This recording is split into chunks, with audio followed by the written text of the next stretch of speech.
அதனால் என்ன பேச போகிறேன்னா, நம்ம தமிழ்நாட்டில் ஒரு பெரிய மாற்றத்தை கொண்டு வந்துட்டாங்க. ஏன்னா நம்ம ஜோசப் விஜயன் அவர்கள் வந்ததே ஒரு பெரிய மாற்றம். அவர் வந்தது எவ்வளோ பெரிய ஒரு நல்ல தெரியுமா தமிழ்நாட்டுக்கு.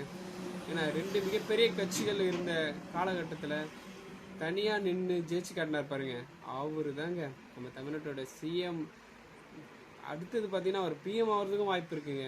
ஏன்னு வச்சுங்களேன், நம்ம தமிழ்நாட்டில் என்ன மாற்றம் கொண்டு வந்தாங்கன்னு சொல்லிட்டு பல பேர் கேட்கலாம். ஜோசப் விஜயன்னா அவர்கள் என்ன மாற்றம் கொண்டு வந்தாங்கன்னா, லஞ்சத்தை ஒழிச்சிட்டாருங்க. ஏன்னா நான் பரவலாக பேசுகிறத வச்சு சொல்கிறேன். அதாவது ரீசெண்ட் டேஸில் எல்லாருமே பேசுகிறது லஞ்சம் ஒழிஞ்சிச்சுப்பா.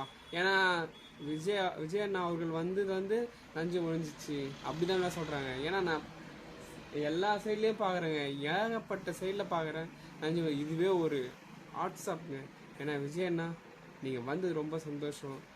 உங்களுக்காக எல்லாருமே நாங்கள் இருக்கோம். நீங்கள் எதுவாக இருந்தாலும் முயற்சி செய்யுங்க. உங்களுக்காக நாங்கள் எப்போதும் துணை நிற்போன்னு சொல்லிட்டு வாழ்த்து விடுதலை வணங்கிக்கிறேன்னா.